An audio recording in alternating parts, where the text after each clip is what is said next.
member of parliament, one of my duties is to build relationships that can help youth them in the community to find new ways, new opportunities, new ways of doing things that they're already doing that might take it to a next level, a higher level. So through me, I've linked them with these gentlemen who are very serious players in the lawful medical cannabis industry.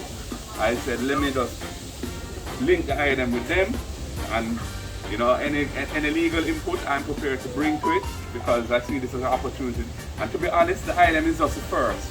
Because I think me like Carrickborough Jonestown, me like Carrickborough Rima, me like Carrickborough all both. Where the man and man can eat a good food after growing high quality medicinal cannabis that can help the world. Maurice is the person that has the research and development authority to give the people the right plants.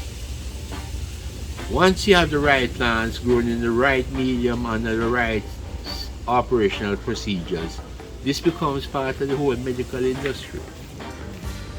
You know, I'd like to thank MP Mark Goldie for, you know, the opportunity to be able to plant 5 trees.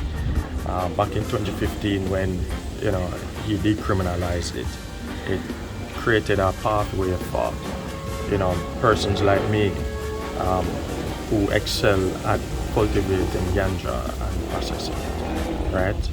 And open up the doors for research and development and homegrown plants, right?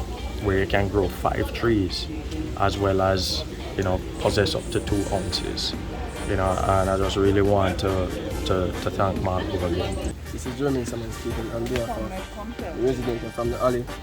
Planting some marijuana from over the years. You know, we get the opportunity from the MP himself to pay a visit to see what we are doing.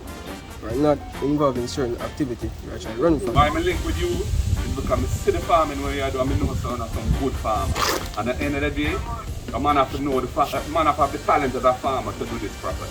But this is not science where it is. It's farming and then love and then the technology to take it to produce the things that people need. And I have a rub right now. I'm telling them I have a rub where I use for my knee, but it gives me like a problem from where they and really help me, you know. So we can give a testimonial right there for the lion balm, you know.